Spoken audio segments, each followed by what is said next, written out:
Ladies and gentlemen, I appreciate you guys being here, and it's a pleasure to see everyone here. It looks like we've got it going now. I do apologize for the technical difficulties that we had getting started here, but let's go. Oh, what that aroma can do, brighter day for me and you. The best part of waking up. The best part of waking up is having a job. And that is exactly what the hardworking men and women at J.M. Smucker Co. who bring you Folgers coffee won't have if they don't get the jab. Hey, Smuckers, consumers are now boycotting your 40 brands. Call 1-888-550-9555 and tell them everyone should have the freedom of choice. Oh, with that aroma.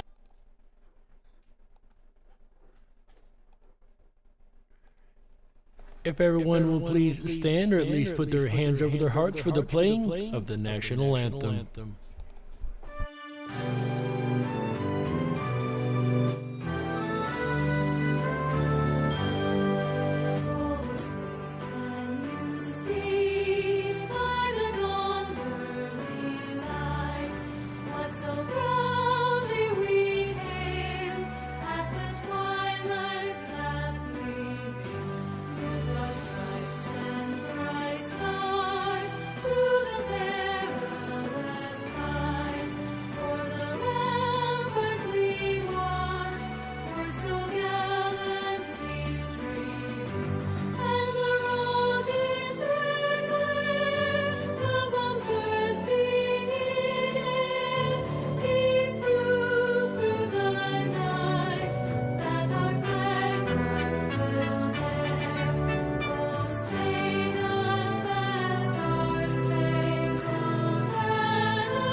I pledge allegiance to the flag of the United States of America and to the republic for which it stands, one nation, under God, indivisible, with liberty and justice for all.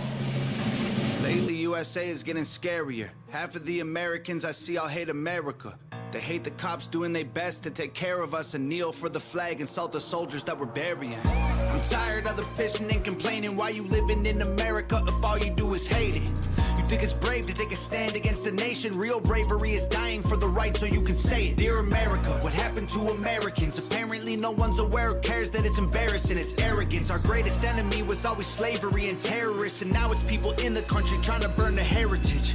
I can't help it, I just seem to see the world different. It ain't Republicans or liberals, it's mental illness. The internet is only interested in left opinions. Cancel culture's got more power lately than the First Amendment. If you don't like it, leave. We will not defund police. We don't want no riots in our neighborhoods or in the streets. We respect freedom of speech. We protect what we believe. We don't want nobody dead, so please do not tread on me. In America, your freedom ain't free. In America, got soldiers dying overseas. So America, you can say what we believe. My America, I won't ever take a knee. Our freedom is the reason you can disrespect our flag. If my stars and stripes offend you, then I'll help you back your bags. America, does anybody know what the hell happened to the Patriots? Lately this nation is so ashamed and hating itself. Did everyone forget that people died to pay for this? Ungratefulness, United States gave everything to you just to help. I just want to celebrate Thanksgiving with my family. I don't need your help to understand it was a tragedy. Can I just be thankful for my country eating happily without you trying to guilt me for the genocide and casualties? I can't help it, I just seem to see the world different. It ain't black or white, it's conflict designed by the system. I don't need your pronouns, all I see is men and women. Kids are taking pills for fun while people can't afford prescriptions. If you don't like it, go. Hate it, then don't call it home. We don't need no violence, got no time for all you radicals. Screw your status quo, we're not animals. I won't kneel for the anthem, cause the flag is what I'm standing for. In America, your freedom ain't free. In America, got soldiers dying overseas. So America, you can say what we believe.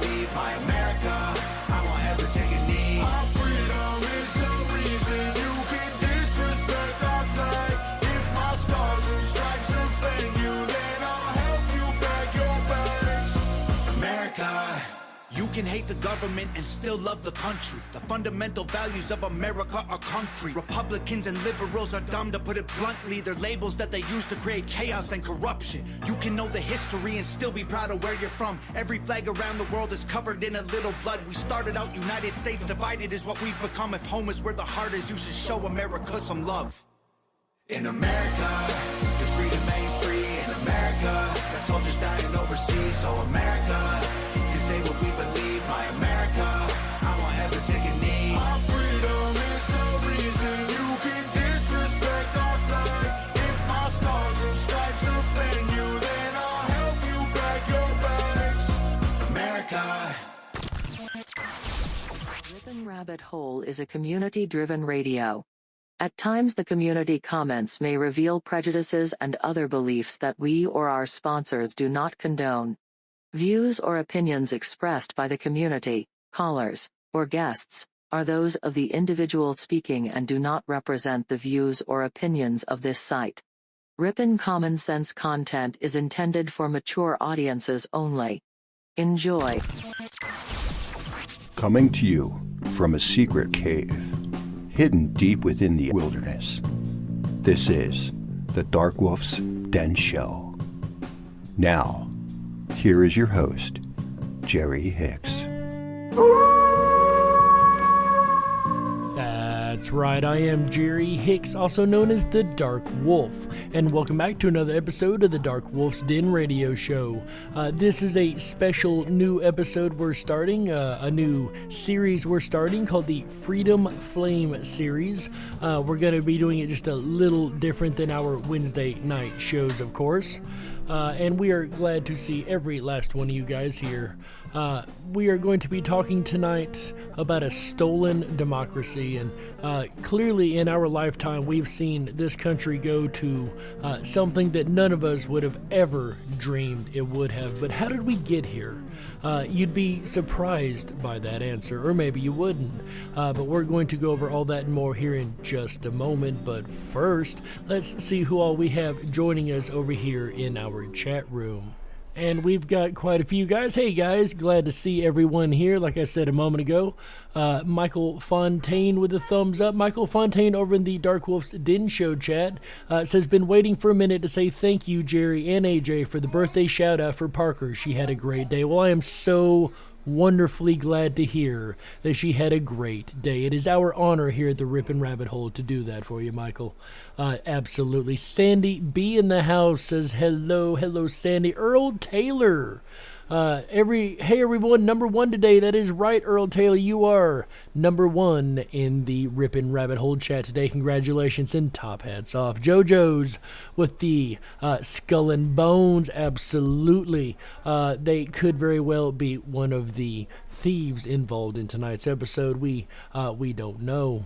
And that's about all we have over in the Ripon Rabbit Hole chat and the Dark Wolf's Den Show chat. So go ahead and hit that share button and share this out everywhere and let people know what we are doing over here. And we appreciate every last one of you guys, whether you're listening over on the two YouTube channels, both the Ripon Rabbit Hole, our radio network, as well as the Dark Wolf's Den Show YouTube channel, or if you're listening worldwide on Ripon Common Sense Radio Network, the RiponRabbitHole.com, any of these sources, we're glad to have every last one of you guys along for the ride. And before we can dig into the patriotic-themed episode, we have two more fun little segments to do. The first of which we call Today in History. On this day in 1954, the Nobel Prize for Literature is awarded to a classic American author, Mr. Ernest Hemingway. That occurred on this day in 1954, and that is today's segment of Today in History. And of course, a classic American author. And speaking of America, that brings us up to our next segment, a segment which we call Say what? And of course, this is our quote of the day section, and the quote of the day today actually comes from the Star Spangled Banner, but it's a line you may not be familiar with. And I quote, "The land of the free as long as it is the home of the brave," end quote. Once again, that is a line from a verse of the Star Spangled Banner, and that is today's segment of Say what? I don't know about you guys, but when I hear that song, I get extremely patriotic. And, you know, I love this country. I really do. But what I've seen and what I've experienced in this country lately is nothing shy of horrible. I was trying to ride a bus today, and unfortunately, they have a ridiculous mask mandate. And unfortunately, also for me, they refused to acknowledge or accept a medical exemption, which I'm sure, as you guys all know, is illegal at best, right? And Lord knows what else at worst. But I did get into a big argument with the bus station in Clarksville, Tennessee. I sure did. And I pointed out to them that they are breaking federal regulations by following other ridiculous regulations, mandates nonetheless, that are not laws, just mandates that do not go over exemptions like medical exemption for the Americans with Disabilities Act. But apparently the people of Clarksville, Tennessee, that run the bus station anyway, have no good idea what that is, and blatantly told me that they refused to acknowledge it. So yeah, let's hope that a good lawyer out there is listening tonight and knows what to do. If not, I will be going to discuss this with one very soon, that I assure you. But that's just one example of the problems we're seeing every single day in this country. And that's what happens when you stand up to these jackholes, is they just refuse you service. So I'd say, well, let's refuse them taxes then, right? If I can't use your service without being discriminated against, perhaps I don't need to pay your wages or be paying taxes to you either, right? There comes a time when we have to stand up, folks, but how did we get here? How did we get into such a mess? This actually started a long time ago, and it's something that we have only recently, I guess, began to realize how bad we've let it got as we the people, right? And it kind of relates to something that happened back in 2014. The audio bite we are about to hear here was actually recorded in 2015. So he will be speaking of something that happened a year prior at the time of the recording. In Hong Kong, an extraordinary protest began. Protest begun by students, literally high school and college students, elementary school students. Then their parents felt a little embarrassed that they had let the kids work so hard. The parents showed up as well. And the protest was about a law. And the law was proposed by China. The law was to determine how the governor of Hong Kong would be selected. And the law said the ultimate aim was the selection of the chief executive by universal suffrage upon nomination by a broadly representative nominating committee in accordance with democratic procedures. Apparently, they're just as sneaky with their wording in China as they are in America, because on the surface, that sounds good, right? It sounds like, you know, it would be what it's supposed to be. A body of people to determine nominees. That sounds normal. However, okay, so the idea was there's a two-step process. The first step was nomination, and then the second step was an election. And that is much like, if not the same as, we have here in this country, right? And the nominating committee would be comprised of about 1,200 people, which means out of 7 million people, that is 0.02% of Hong Kong. Now, keep that number in mind, 0.02%. Right, now 0.02%, as you can see, is a really tiny number, right? Really, really small. If you thought about it relative to all the people in Hong Kong, it would look something like this. This tiny little corner is 0.02%. So 0.02% get to pick the candidates that the rest of Hong Kong gets to vote among. So what sounded like a good idea at first, once you break down the logic of it, is not very good of an idea at all. Only a very small percentage picks the nominees, and the nominees is what's the most important part. If you've got two corrupted nominees, it doesn't matter who you're actually voting for, you're still choosing bad either way. In America, we used to say we're choosing the lesser of two evils. This time we chose the more of two evils, though I don't believe that America chose anything. We all know that Joe Biden stole that election with the Democrats. And the protest was because the fear was this filter would be a biased filter. The claim was that the 0.02% would be dominated by a pro-Beijing business and political elite, so 99.98% would be excluded from this critical first step, would be dominated, obviously, of producing a democracy responsive to China only. Which, of course, is very good for China. And you would see something like that as something that, you would expect China to do. But it wasn't China's idea, believe it or not. Where the idea came from is much more scary. Okay, now it turns out the Chinese stole this idea from America. Don't worry, there was no patent or copyright, so there's no IP violations going on here. But they stole the idea from an American, maybe the greatest political philosopher in America, a man named Boss Tweed. Boss Tweed, the head of the Tammany Hall political party, used to say, "I don't care who does the electing, as long as I get to do the nominating." Well, of course, if I wanted certain things done, if I wanted my corrupt system in the way that I liked it, then if I pick the nominees, well, it doesn't matter who you vote for because they're both on my side, right? So this conception, this kind of conception of politics has an obvious logic to it, right? Because if you control the nomination, every candidate is going to worry what you, the nominator, think. So you practically control the candidate, whether or not you control the ultimate election. We can call that genius theory for destroying democracy, Tweedism. Now, here's another vocabulary word that we may want to learn, and we may want to learn it really quick, and that, once again, is Tweedism. Which, as we see, is the ability for a very, very small group of people to pick the nominees for any race. And in that case, like I said a moment ago, doesn't matter what you vote for because I picked the nominees. They're both on my side.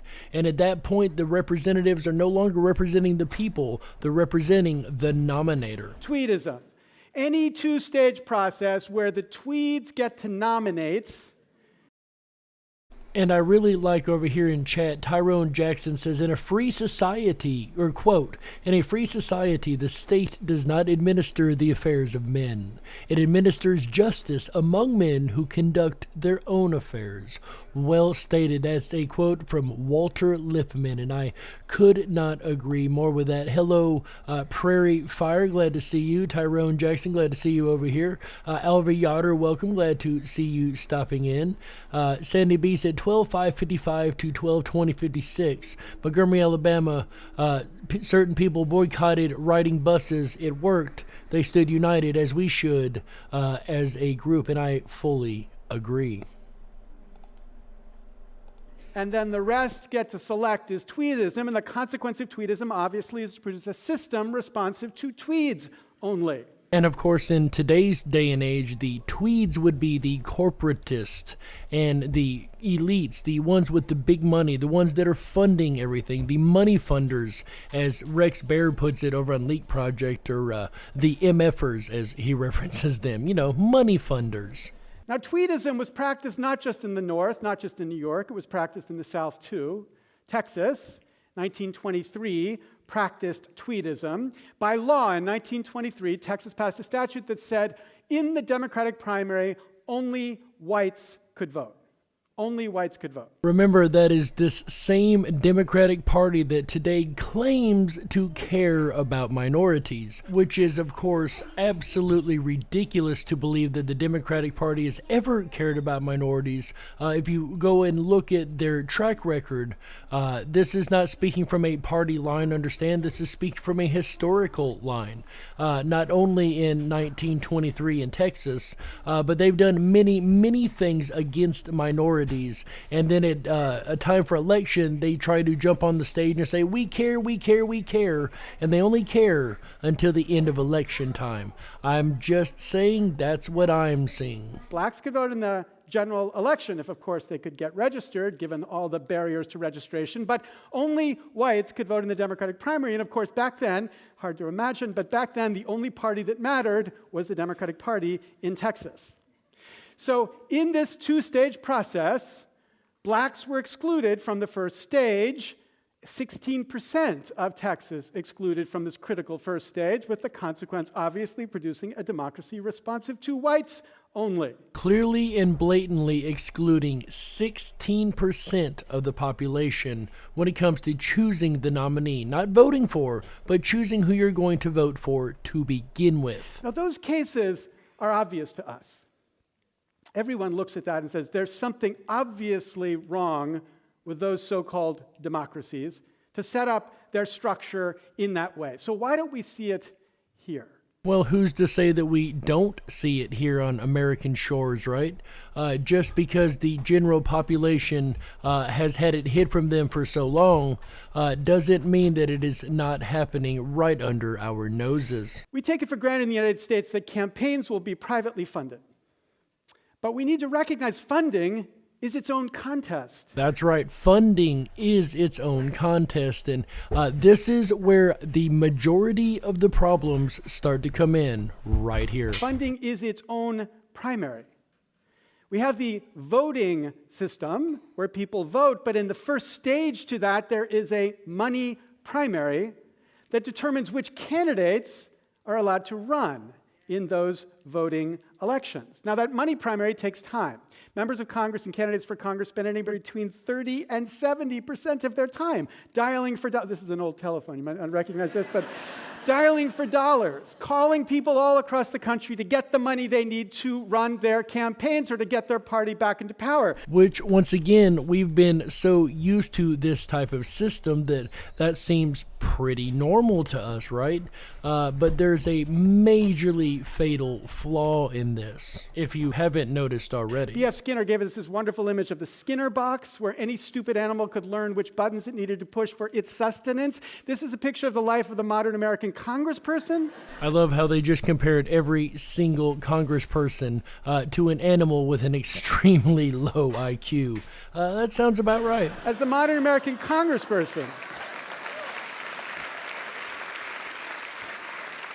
comes to learn which buttons he or she needs to push to get the sustenance he or she needs to make his or her campaign successful. This is their life, and it has an effect. It has a huge effect on who ends up both in the candidacy as well as in spots that are supposed to be open to anybody. However, as we're starting to see, anybody's not really that true, is it? Each of them, as they do this, develop a sixth sense, a constant awareness about how what they do might affect their ability to raise money. They become, in the words of the X-Files, shapeshifters. He uses the word shapeshifter. I use the word immoral piece of trash, but I guess, tomato, tomato. But it's been a long time that these folks no longer care about their citizens or those that work to vote for them or those under them. They only care about the constituents under them that can fill their pockets. And that's why you see these politicians all the time saying, oh no, I would never force the mask on my constituents, or I would never force my constituents to get something put in their body that they don't want, or be forced to induce a medical procedure that they didn't want. And then once the primary or the voting or whatever is all said and done, and they're in the office and they can do what they want, they turn around and do the exact opposite of everything they had promised to do. Because why? Because they are no longer accountable to you. They're accountable only to those that are filling their coffers. And it turns out you and I don't make enough to fill their coffers. As they constantly adjust their views in light of what they know will help them to raise money, not on issues 1 to 10, but on issues 11 to 1,000. Leslie Byrne, a Democrat from Virginia, describes that when she went to Congress, she was told by a colleague, quote, always lean to the green. And to clarify, she went on, he was not an environmentalist.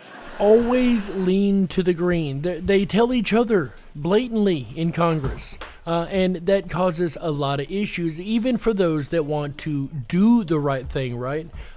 If you don't lean to the green, if you don't play their game, you probably aren't going to make it more than one term in Congress. So this obviously is a primary too.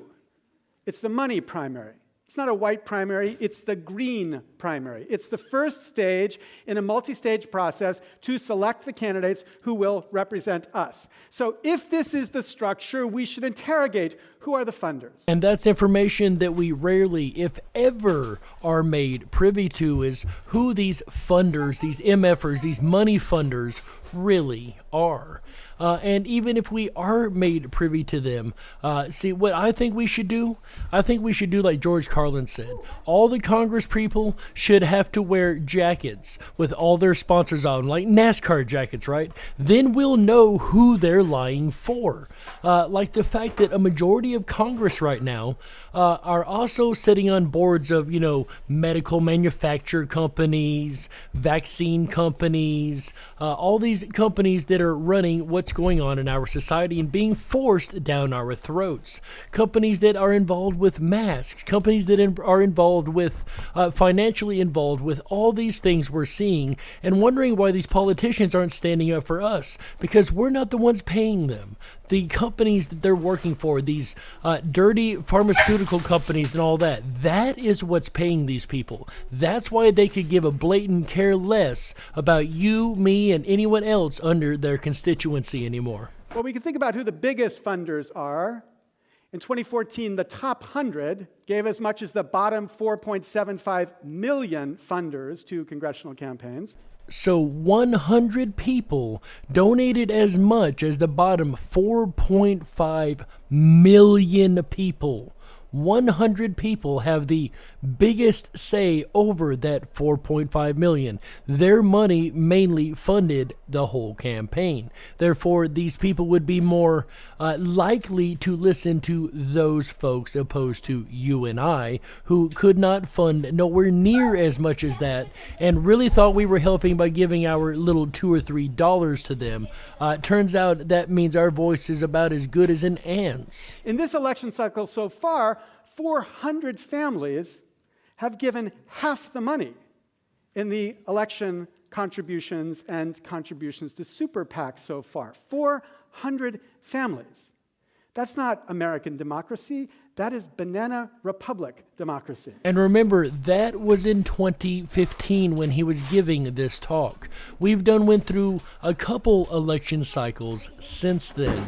Luckily for us, in 2016, we had a president that was at least decent at best. Now, this time around, not only did the Democrats blatantly steal the election, they did it with the help of corporate America. And if you think this is just unbased, blatant lies, I beg you to go research the Time News article where they come out and admitted proudly of everything that they did.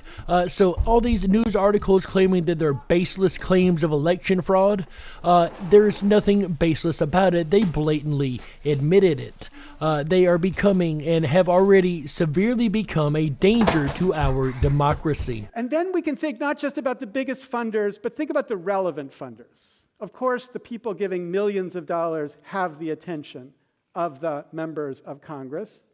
But how much do you need to give to be relevant? How much do you need to give to matter to those Congress people as they're dialing for dollars to raise money from you. And Larry Lessig brings up a really good point. How much money do you have to give for your voice, for your want and need for this country to become a relevant want, or something that is relevant to the representative anyway? What kind of dollar value? Is it $5? Is it 5 cents? Is it $20?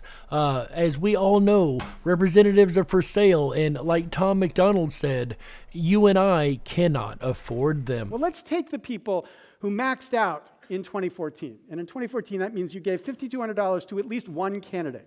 $5,200. That's the maxed out value that you can give to a single candidate.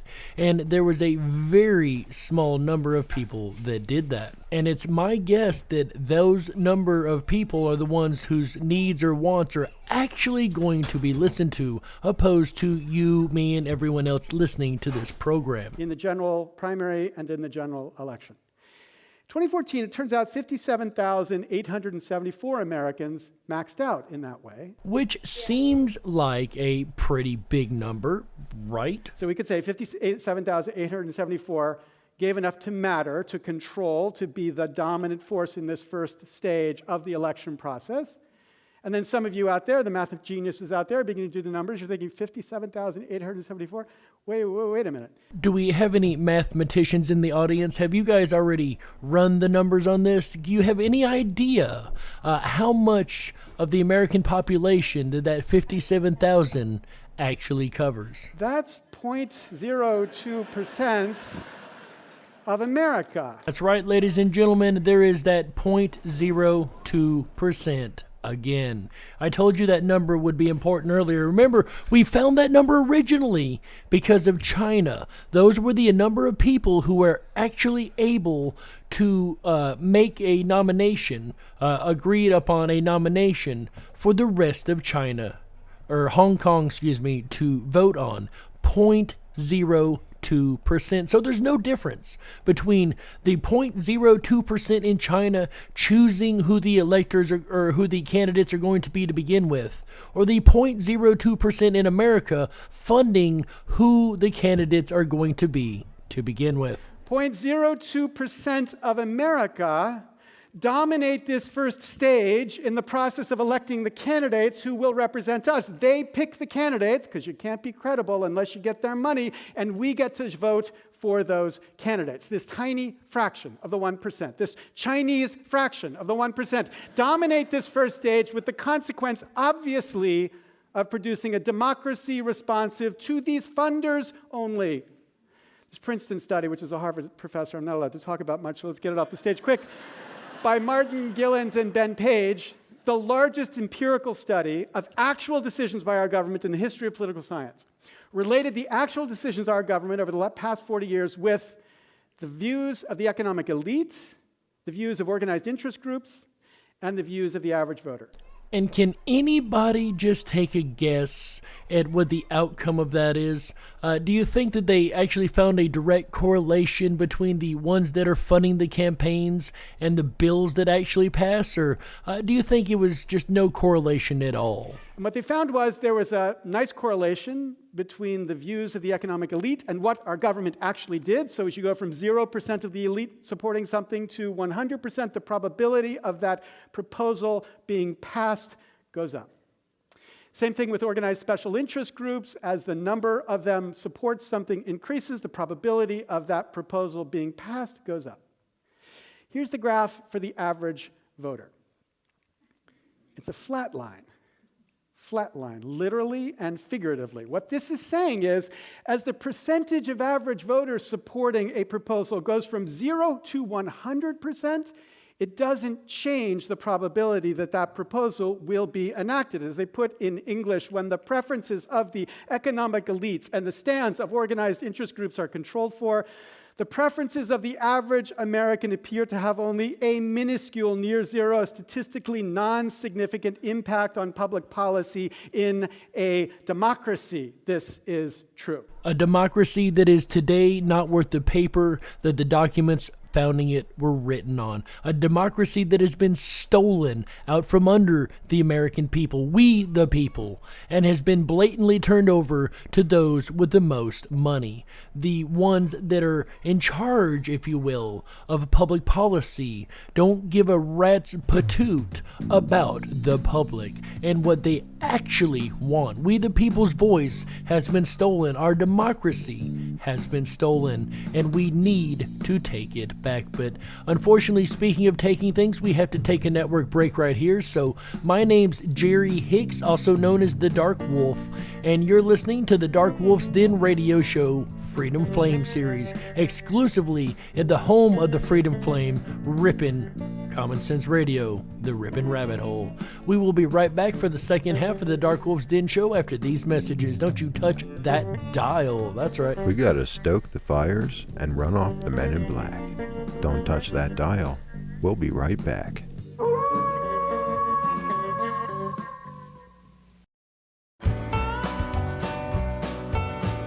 Oh, yeah, on a Thursday night, Jerry Hicks and the Dark Wolf's Den show. Hi, everyone, it's AJ, the Ripon Rabbit. Are you enjoying the show so far? I know I am. If you're enjoying a stolen democracy and you haven't done so already, please make sure to thumb up that video, hit that subscribe button, and ring that bell. You'll get our notifications every time we go live. We're here every Wednesday, Thursday, Friday, Saturday, and Sunday nights, bringing you the very best of Common Sense Radio, the Ripon Rabbit Hole. I'll return again tomorrow night, Friday, October 29th, with a look at the Quack Factory. How else do you say it?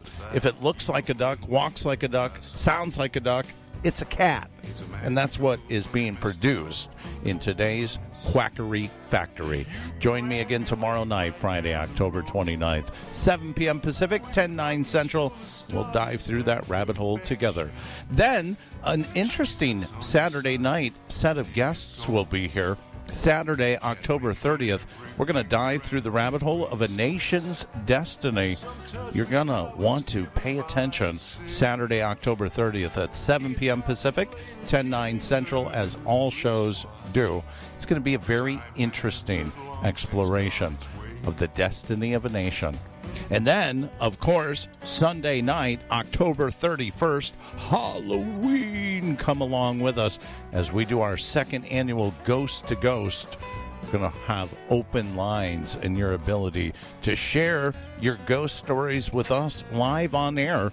Halloween night, October 31st, 7 p.m. Pacific, 10/9 Central. Also, just so that you know, after tomorrow night's show, in the Backstage VIP lounge over at our website, Ripon Rabbit Hole, that's going to be our second annual virtual Halloween costume party.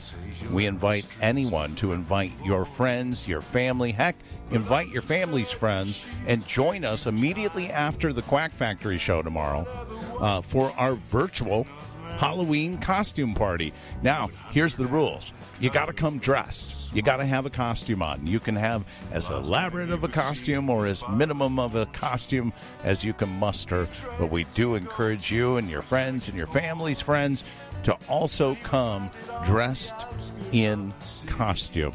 I was dressed as Eugene last year. Eugene, should I go as you again this year? My answer is no. Okay, so I'm not going as Eugene. I'm not going as any of the costumes we talked about last Friday. I think I've got exactly how I'm going to be costumed up in the Backstage VIP chat lounge. If you haven't done so, hop on over to riponrabbithole.com and sign up for that exclusive free Backstage VIP pass. We'll return back to Jerry Hicks's Freedom Flame series with the Dark Wolf's Den radio show, A Stolen Democracy, for Thursday, October 28th. You're listening to the Ripon Common Sense Radio Network, the Ripon Rabbit Hole.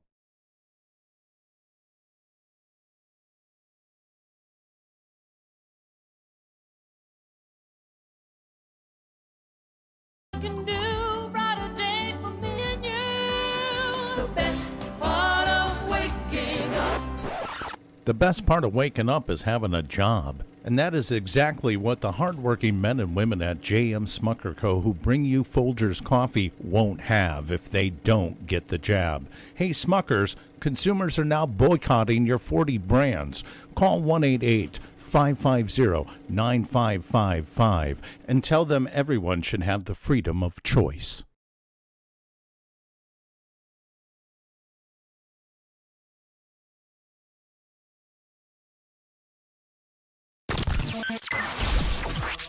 Reestablishing multiverse connection.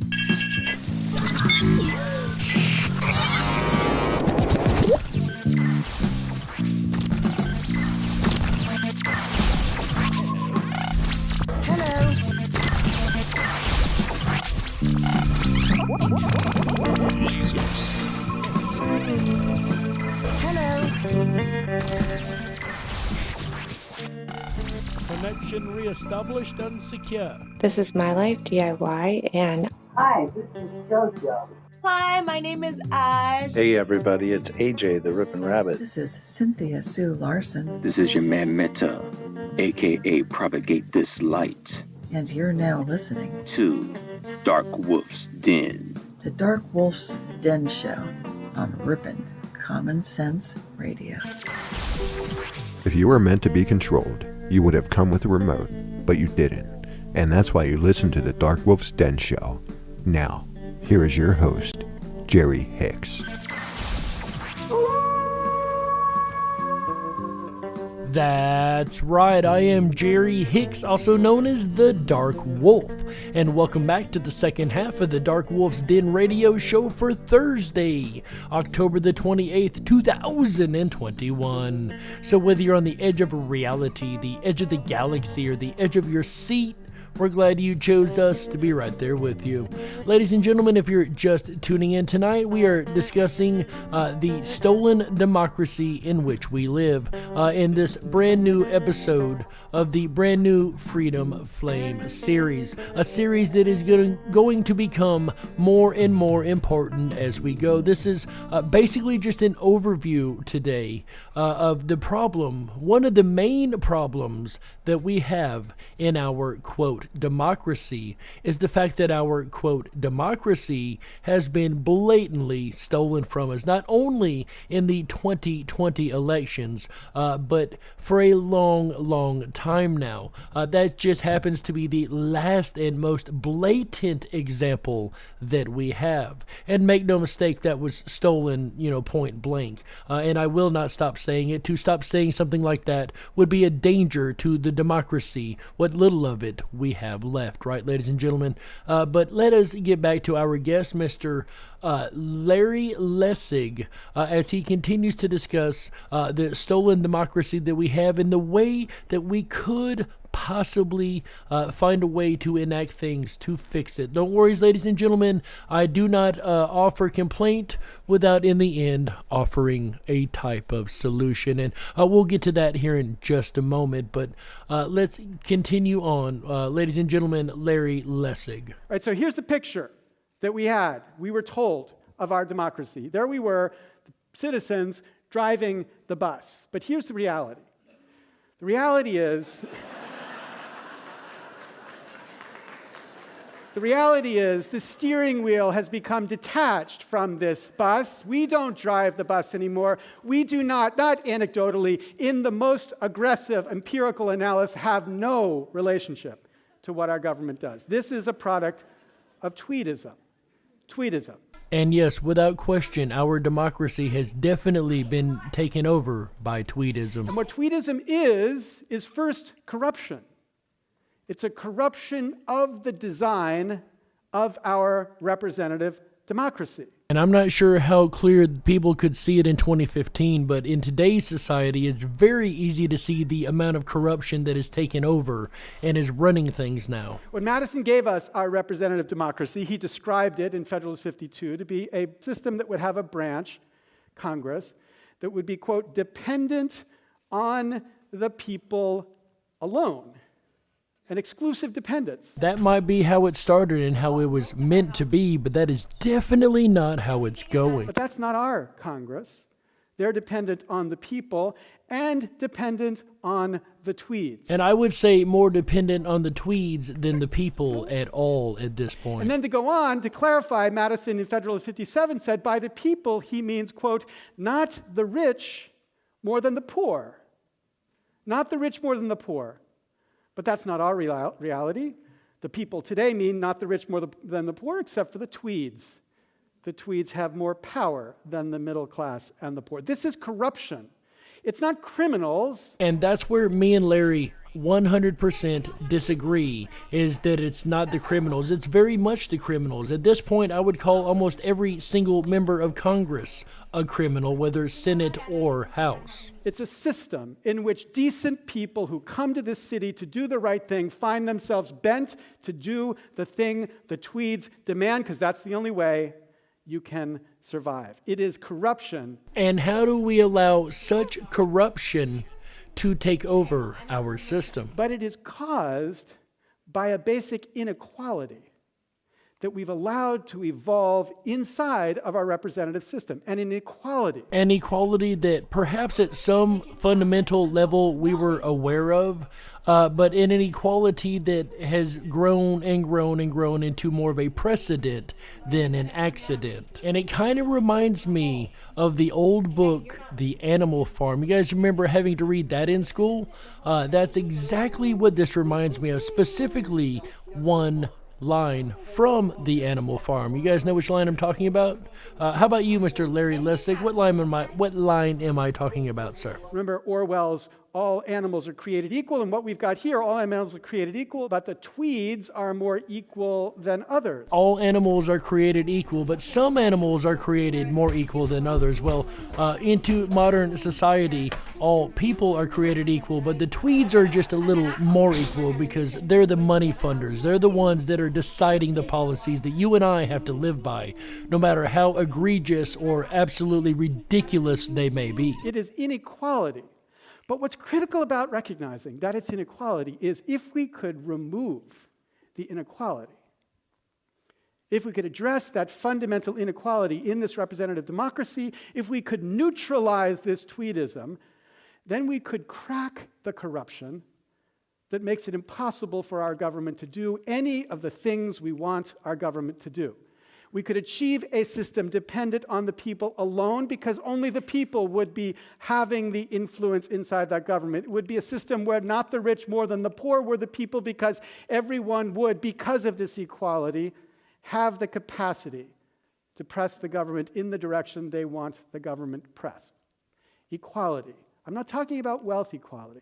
That's important to worry about too. That's not what I'm talking about. I'm talking about the equality we have as citizens. Now, to get that, what I've been arguing we need to talk about is a statute. And this is why it becomes incredibly important to become involved in this dirty system, not by becoming a representative or trying to do what's right or putting yourself in a position to where you'll be tempted once again to become just like the enemy you're fighting. No, you get involved as a citizen who wants to see change. We have as much right to introduce a bill into Congress as Nancy Pelosi and Chuck Schumer or any other of these the wackadoos that are running things right now. As Americans, we have every right to introduce bills that could limit their power. And I know a lot of you are saying, well, fine, even if we do, it's not like they're going to agree to it, right? Well, not necessarily. As we're going to find when we go through this series, there are some ways that we can get involved that will and are going to make a difference in this country. You have a voice. Do not make that mistake. You have a voice as a citizen. I know we've talked a lot about how corrupted the system is so far, but don't think that your voice isn't just as important as mine and more important than any of those guys sitting in Washington right now. That Congress ought to pass tomorrow. Statute, let's call it the Citizen Equality Act. And for the first time in the last 20 years, it will be an act named after something it actually means instead of this government doublespeak we hear all the time. Like the Patriot Act, that was the most anti-patriot thing they've done. And what the Citizen Equality Act does first is it changed the way campaigns are funded, to make it so that instead of this green primary, we have a money primary, but citizens are funding these campaigns as much as anyone else. The money comes from all of us through proposals like the American Anti-Corruption Act or John Sarbanes' Government by the People Act that would provide small dollar public funding to fund congressional campaigns so that they wouldn't be dependent on this tiny few to fund their campaigns. That's the critical first dimension of equality we ought to insert back into this representative democracy. And there's other inequalities inside of our system. We need equal representation inside of our system. And Chris Spivey, welcome over in the Dark Wolves Den Show chat, as well as Jack D. Whiskey. And you bring up a good point over here. Just like people calling it equity and not equality. And yeah, when I seen that start to become a buzzword around, it wasn't hard to see how they were playing with language and hoping people would see equality in equity. Equity means money. You are equatable to something, which is always and always a dangerous path to go down. There are certain parts of this country's history I would rather not repeat. I don't know about you guys.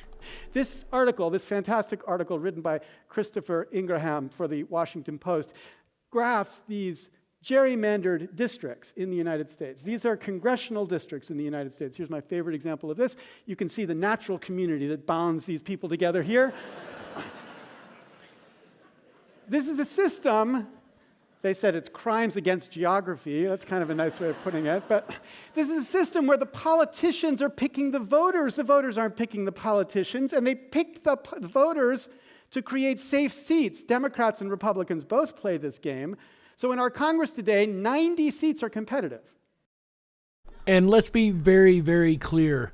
This is not about one party or the other. I know I have ragged on the current party in control, or think they're in control, for lack of a better word.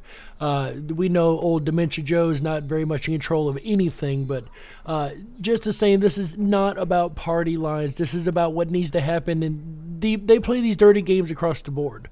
Just because you are a Democrat, you think only the Republicans are cheating, or just because you're a Republican, you think only the Democrats are cheating. Well, guess what? They're cheating each other, and they're cheating themselves. They're all doing it. Libertarians, it doesn't matter your title you sling onto it. If you're in politics, you're probably cheating. Which means 345 seats are these safe seats, which means if you're a minority party in each of these 345 seats, you don't matter to the representative, because the representative knows he or she doesn't need you, which means 89 million Americans are not represented in this system because we structured this in a way that makes sure that these people don't count. That's inequality. And Fair Vote has a proposal which is incorporated in the Citizen Equality Act to radically change the way we make these districts work so that we have proportional, fair representation across the country. And like he said, it is literally a backwards system. You have the representatives picking their voters instead of their voters picking their representative. And at that point, it's kind of like the magician's decision. You didn't really have a choice. You had the illusion of a choice. And just like the rigged up Tweed system, it is again not a choice, but a illusion of choice.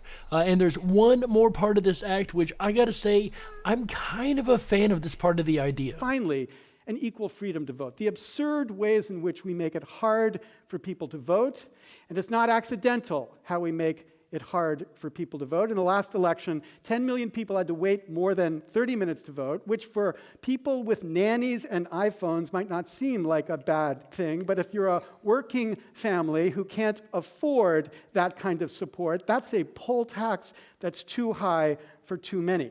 And of course, and that's completely understandable. In this day and age, not everybody has the ability to go and vote, right? Even if you've got the ability, do you have the time? Do you have time to stand in line for 2 hours, for an hour? He said a half hour. It's much longer now, I'm sure, just to get your vote in. And as important as it is, you still got to get dinner done. You've got kids, you're at school. There's you might not even have a chance to get to work, or you've got to get to work, or it won't be open after work, or there's, to the average citizen, I can see where a lot of these issues come in, regardless of race, gender, or any other descriptor. As the Brennan Center found in a study that they made of this poll tax is correlated strongly with race. It's racially correlated in the sense that where there are black or brown districts, they're less likely to have the resources necessary to make it possible to vote easily. That, of course, I think is more directly correlated with party, which leads to many proposals incorporated in the Citizen Equality Act, including the Voting Rights Advancement Act that would attack some of these provisions that make it hard for people to vote, and Bernie Sanders' suggestion of Democracy Day, where we move voting to a holiday so working people can vote just as easily as those who don't have to. Now, the Fair Voting Act, as far as putting it on a holiday, I think that's great, but you shouldn't put it on a holiday. We should make it a holiday. Voting day should be a holiday. Then you've got no excuse why you could not find the time to go vote sometime in the day. And I think we should make it a 2-day holiday, not a 1-day holiday. We shouldn't be restrictive in that little 24-hour vote zone. I know you can vote anytime, but the majority goes the day of voting. So let's make the day of voting a multi-day session. And we also need to, square down on the blatant problem with the voting issues, but we don't even have enough time to start to touch on that tonight. But I do think it's a good idea to make voting days holidays. What are we going to do? I mean, there's certain days already that should be holidays that are not, 9/11, for instance.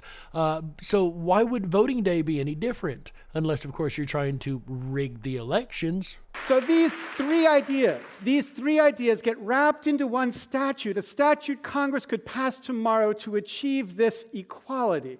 I would add in one thing to his act, and I think it would be complete.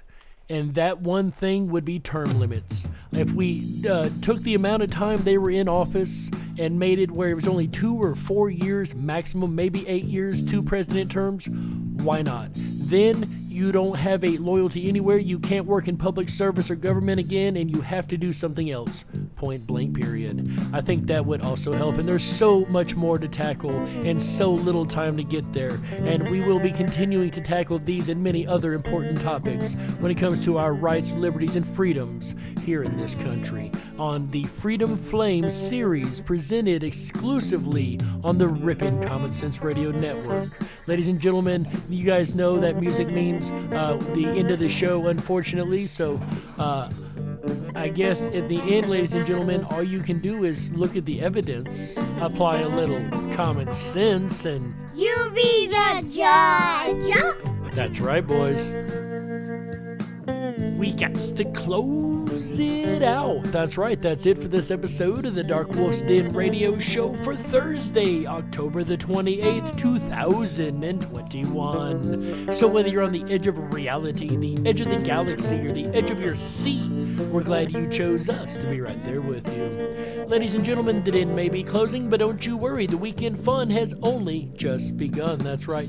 Make sure you come back tomorrow, Friday, October 29th, 2021, on the Ripon Rabbit Hole YouTube channel, RiponRabbitHole.com, and Ripon Common Sense Radio, for our buddy AJ the Ripon Rabbit to take back to the airwaves with an all-new episode once again of the Ripon Rabbit Hole live show, and he's going to be discussing tomorrow night the quack factory that is this society.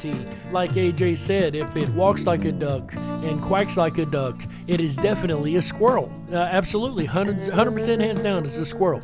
And that's the quackery that is our modern times. And he'll be discussing all that and more tomorrow, Friday, October 29th, 2021, 7 p.m. Pacific, 10/9 Central. All shows here on the network start at 7 p.m. Pacific, 10/9 Central. Then on Saturday, again, 7 p.m. Pacific, 10/9 Central. What I tell you, he will be back with another episode of the Ripon Rabbit Hole live show. That's right, he's going to be talking about the nation's destiny tomorrow night, and a destiny indeed that we all help shape, right? What kind of influences are on that? And he'll be having a special guest with him. Definitely check that out. I am absolutely super excited for that episode. Then on Sunday, October 31st, 2021. That's right, it is the annual Halloween special, where he'll be doing Ghost to Ghost, once again in honor of the late, great Art Bell, right?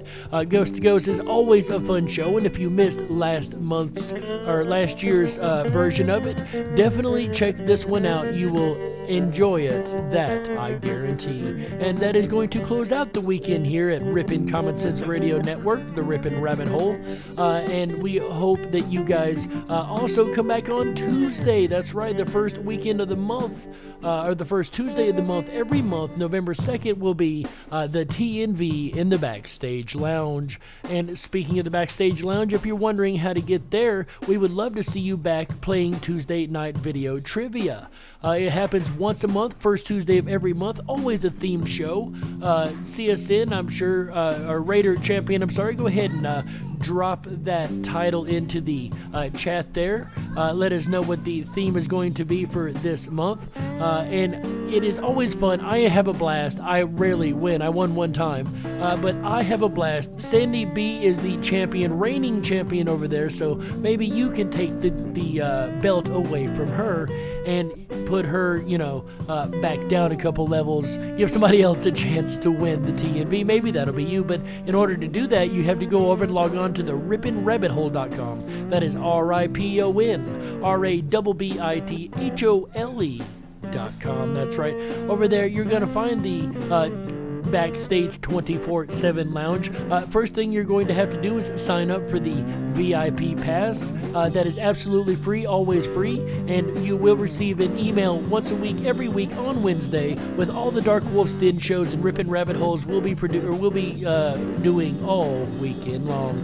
Also, once you've got that Backstage Pass in hand, you can go to the Backstage 24/7 Lounge next Tuesday and join the Tuesday night videos. But while you're waiting for that, there's also the best part of the site, in my opinion, Down the Rabbit Hole.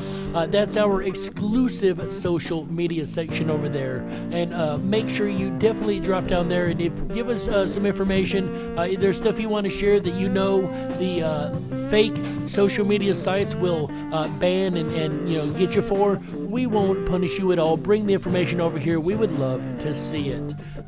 Also, ladies and gentlemen, you can always check our front page for updated and breaking news. If there's something going on, you can guarantee we have got some stories over there about it, ladies and gentlemen. With that said, we have to get out here for this weekend. So my name is Jerry Hicks, also known as the Dark Wolf. You've been listening to the Dark Wolf's Den radio show exclusively on Ripon Common Sense Radio Network, the Ripon Rabbit Hole. On behalf of AJ the Ripon Rabbit, Chick Mandela Effect, Michael Musco, Walt House, Tom McDonald.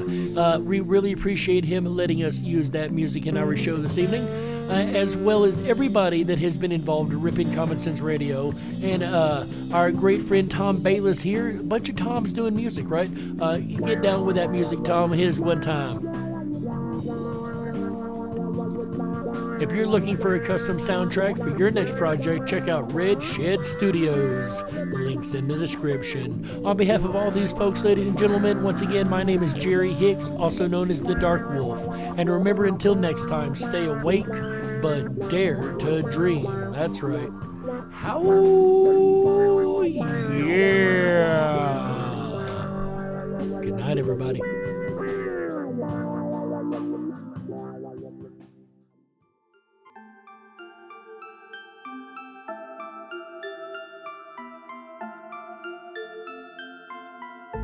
Unlocked and into the dark. things are better left unknown. And I'll never find you here, 'cause no one's ever home. What, you think I wouldn't do it on an episode like this? Let's go, Brandon. Let's go, Brandon. FJB. Let's go, Brandon.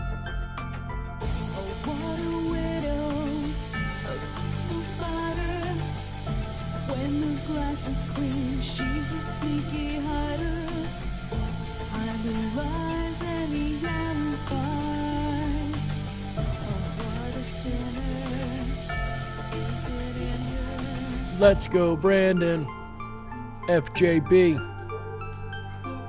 That's right. Let's go, Brandon. What's the truth in this riddle? Is love really just this simple?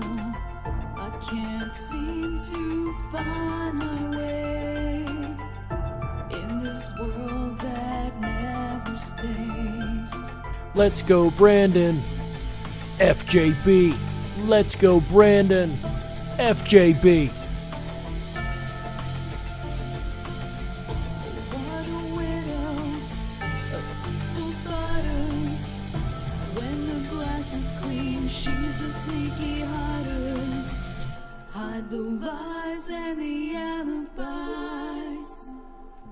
What a sinner. FJB. Is it in her? Let's go, Brandon. FJB. Let's go, Brandon.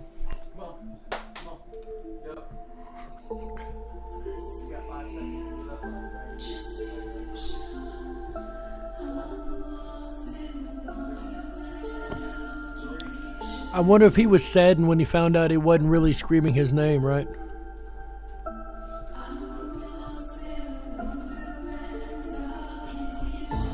Is this real or just illusion?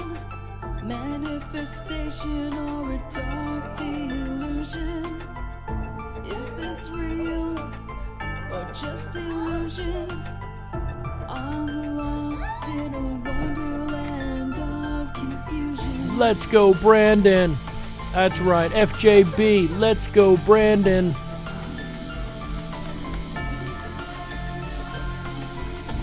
Let's go, Brandon.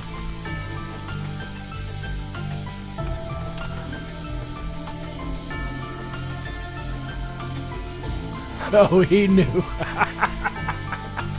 FJB.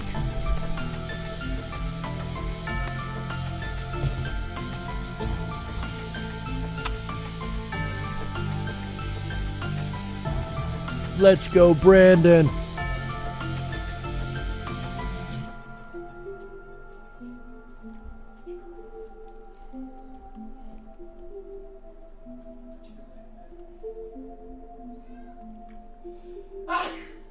FJB. See, every time Joe Biden sneezes like that, his brains fall out a little more. Ladies and gentlemen, remember, if you learn nothing else from me ever, remember that you do have a voice. Stand for your rights. Always stand for what's right. Until next time, ladies and gentlemen, happy Halloween. Be safe. Have fun. Collect a lot of candy. And I'll see you guys next week. Bye, everybody.